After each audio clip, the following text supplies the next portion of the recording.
Coming up today on News Valdosta, Lowndes County voters approved the SPLOST referendum and the election results are in. And Lowndes County's missing school buses are found. Stacy Bush will give us a look at the weather and Pierce Mack has our local sports. So join us. News Valdosta starts right now.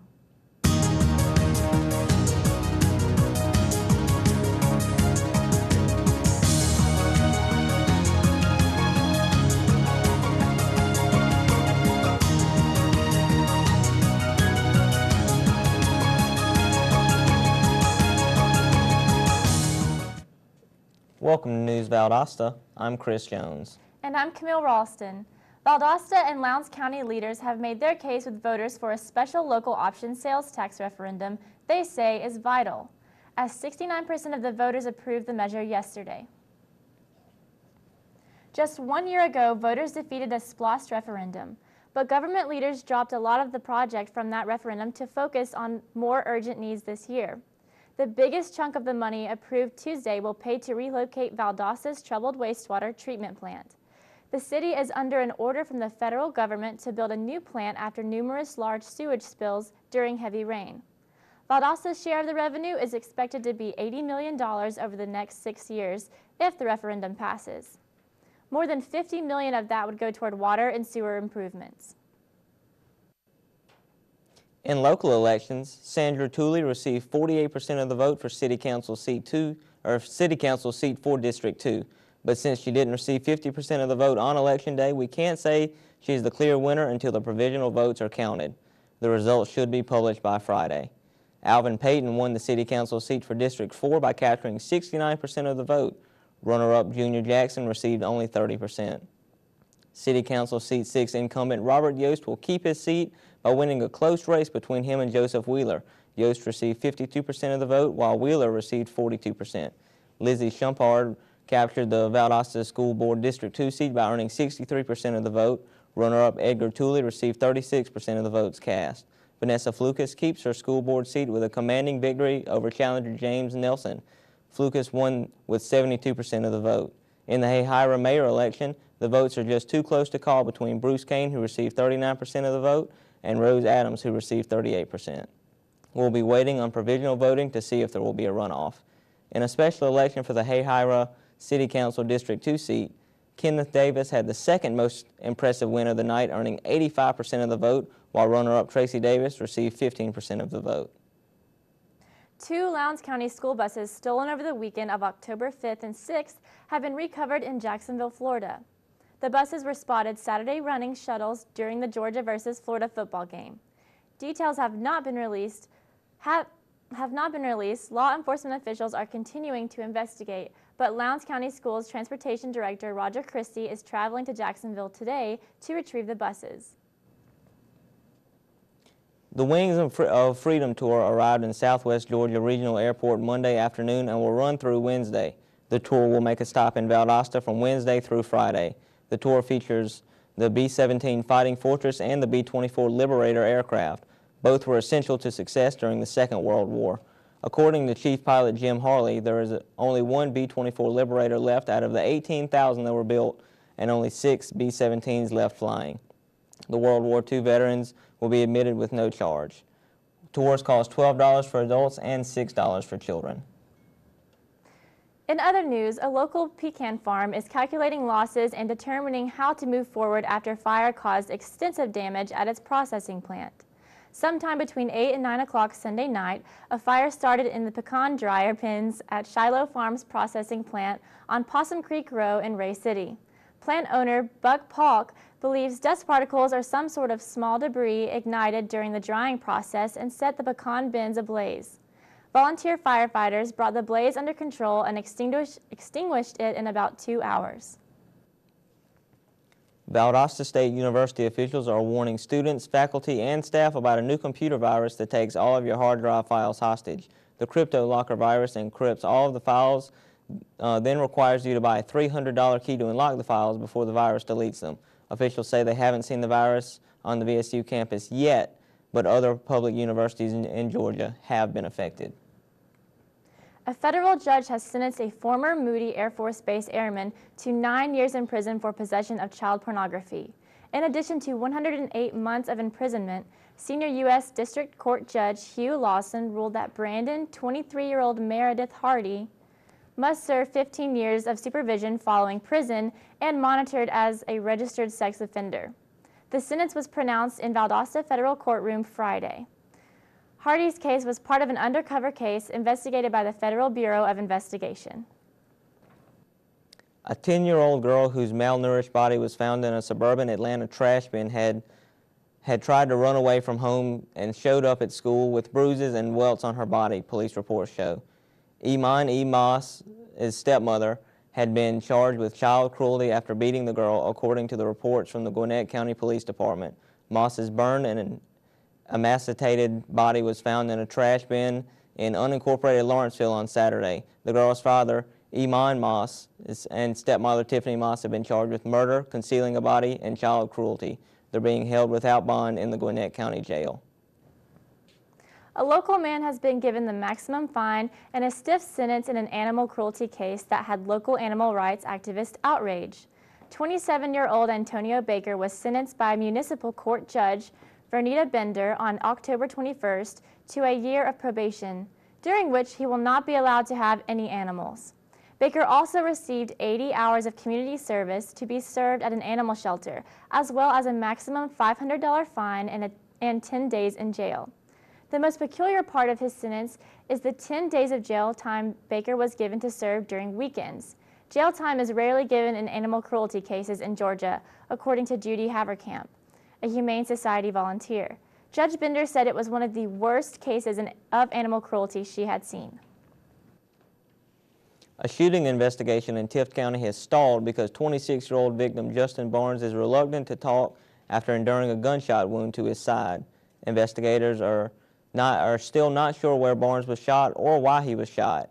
We told you about this story yesterday, but now Tift County Police are stepping up their request for any new information anyone may have close to the case.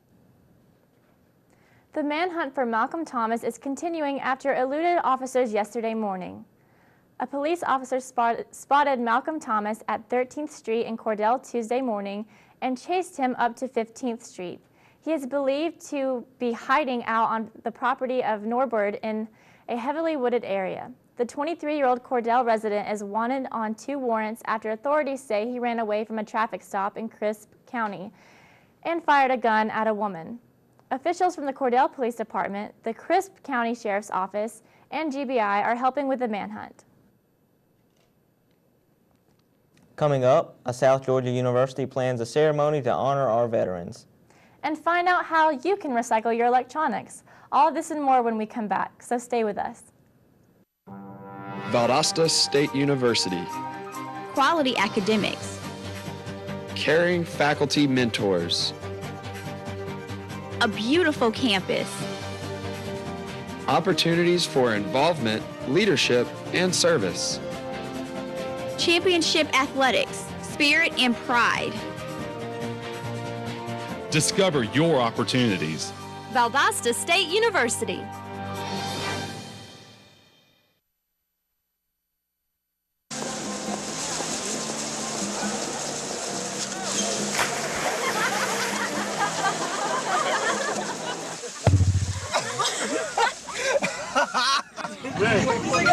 My dad's one of the producers. He's there tonight. Bring this sweet.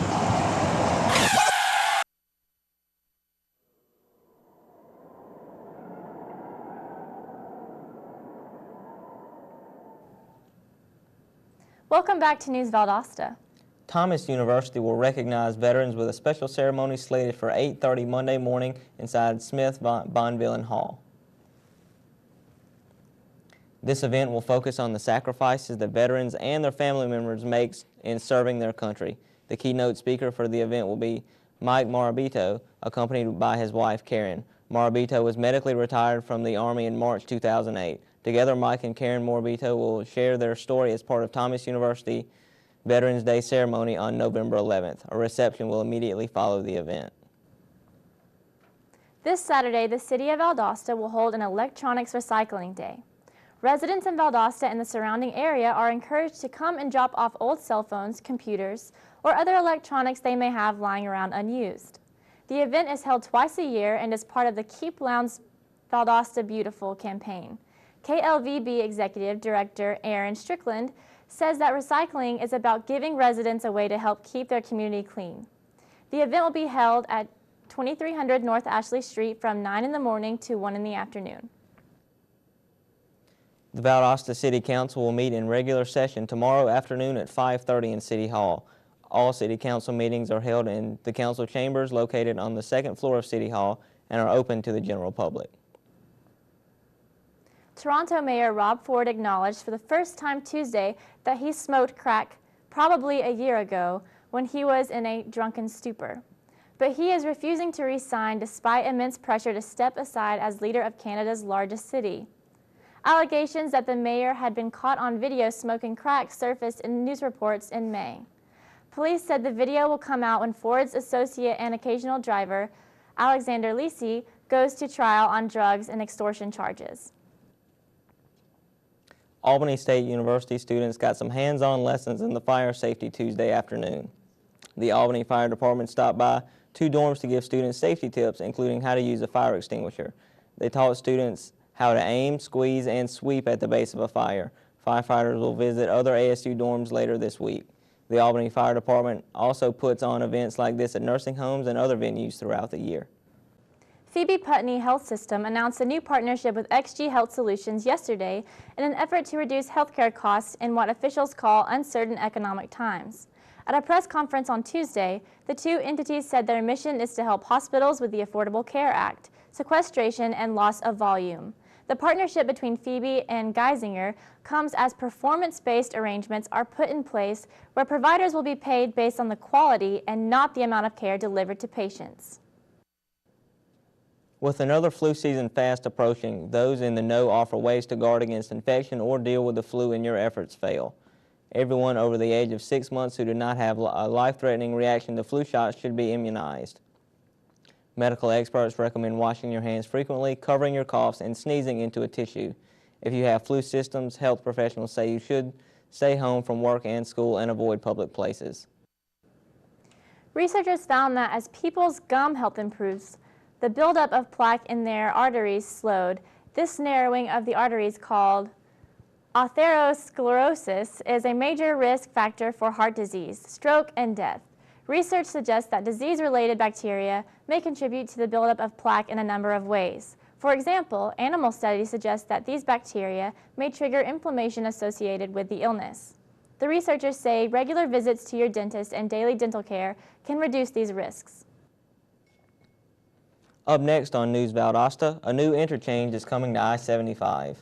Then Stacy Bush will give us a look at the weather, and Pierce Mack will bring us local and sports. We'll have this and more when we come back, so stay with us.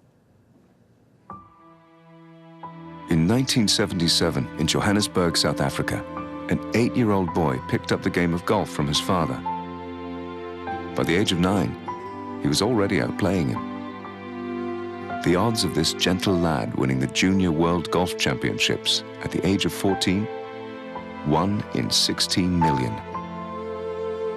The odds of that same boy then making it to the US and European Pro Golf Tours, 1 in 7 million. The odds of the Big Easy winning the Open Championship once and the US Open Championship twice, 1 in 780 million. The odds of this professional golfer having a child diagnosed with autism, 1 in 110. Ernie Els encourages you to learn the signs of autism at autismspeaks.org. Early diagnosis can make a lifetime of difference. Welcome back to News Valdosta. City officials say Albany has an epidemic problem of homeless people that could get worse unless action is taken soon. On Wednesday, commissioners learned that there are between 1,800 and 3,000 homeless people in Albany, including 800 homeless children, based on counts taken in January. Consultants say initial estimates in the hundreds were very low. Shaky economic conditions and future foreclosures could make up the number of the homeless jump. A new interchange is coming to I-75, and it will be a high-rise exit 29. Jonathan Sumner, the city's manager, says it has been a long time coming. The city has been trying to get this New interchange started in 2006, but due to the inability to agree on details, the project has been stalled until now. The new interchange will have a bigger bridge with 4 lanes across and access roads on both sides. The new interchange will not only give access to Hahira, but also the northern part of the county. No word yet on a possible completion date for the project. Federal officials say Banks Lake is choked with aquatic plants such as fanwort and bladderwort. That makes boating difficult and is harming the health and quality of the fishery. Researchers say a periodic drawdown of the water level is the most effective and economical method to control aquatic plants at the lake. By drawing down the lake, refuge managers plan to improve short fishery and achieve multi-year aquatic plant control. The U.S. Fish and Wildlife Service is committed to ensuring the continued health of Banks Lake for wildlife and the enjoyment by the public. Is it going to rain? It feels like it, and it sure looks like it. Stacy, what can we expect? Thanks, guys. Today we are looking at a cloudy morning that will soon become sunny later in the afternoon, as the temperature will reach a high of 81 degrees with a 10% chance of rain. Tonight, it will be partly cloudy with a low of 60 degrees and a 10% chance of rain. Tomorrow, we are looking at a high of 82 degrees with mostly cloudy skies with the humidity at 71%. So ladies, make sure you've got that hairspray to take care of those flyaways. The UV index is at a 4, which is relatively low. Not too much to worry about as far as any skin concerns, but it doesn't hurt to put a little sunscreen on to be safe. The pollen count is extremely low and should remain low for the next several days. Even though it is low, it's better to be safe than sorry, so make sure you have that allergy medication to prevent sneezing and itchy eyes. And that's all for weather. Back to you guys at the news desk. Coming up next, we'll find out about Valwood High School's opening playoff game this weekend and about the 2014 High School Army All-American game. Don't go away. NFC, AFC, offensive linemen, defensive tackles, quarterbacks, and cornerbacks are all working with United Way for a million little reasons. The kids of our communities, to ensure their academic success all the way to graduation day. You see, it takes about 12 years to create a graduate, but it takes the same time to create a dropout. And the difference between a kid becoming one or the other could be a professional athlete, or it could be you. Studies showed the earlier we get to kids, the better their chances. So become a United Way volunteer reader, tutor, or mentor, and make a difference in the life of a child, for the life of that child. Give. Advocate. Volunteer. Live United. Join your favorite NFL players. Take the pledge. Go to unitedway.org. We're back. Joining us now, the latest on local sports, is anchor Pierce Mack. What's up, Pierce? Thanks, guys. Friday Night Lights will be in full swing this Friday with a huge slate of games for the start of the GISA Class 2A football playoffs. The undefeated Region 3 champs Valwood Valiants will host Community Christian for the opening round. The Valiants ended the regular season with a bang, with a 40-7 blowout win over Southwest Georgia Academy to cap off their second consecutive undefeated regular season. This ensures home field advantage throughout the playoffs for Valwood. Reigning state champion head coach Ashley Henderson, senior quarterback Seth Carlo, and junior running back Zane Edmondson say that they all feel that they are well prepared for this postseason. The Valiant's journey to a second consecutive 6A state title begins Friday evening at 7:30 at Goddard Field. Lowndes High School standout offensive lineman Dyshawn Sims has been invited to the 2014 U.S. Army All-American game to take place in San Antonio in January. Lowndes High School will be hosting an event this Thursday to commemorate this this achievement. Sims will receive his honorary Army All-American jersey in front of friends, family, teammates, and classmates. This event will also honor Coach Randy McPherson and his dedication and leadership skills used to develop each All-American athlete.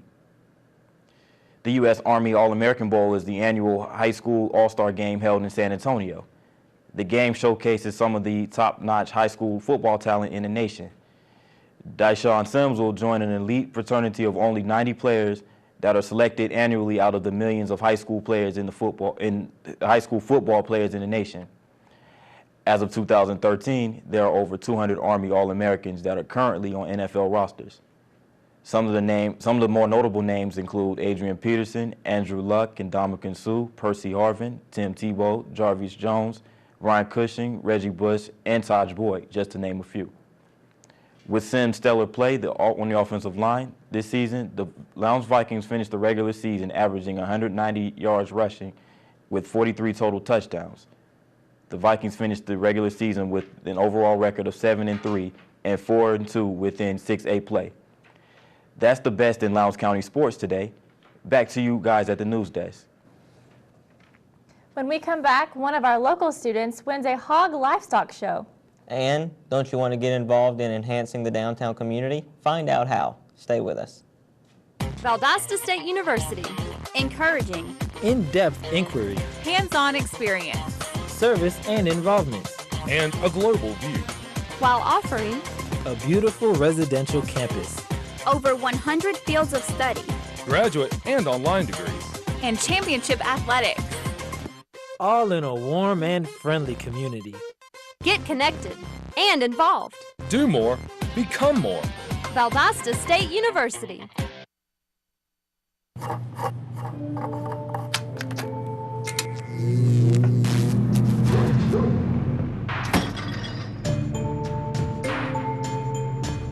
Traditional light bulbs actually generate 9 times more heat than light.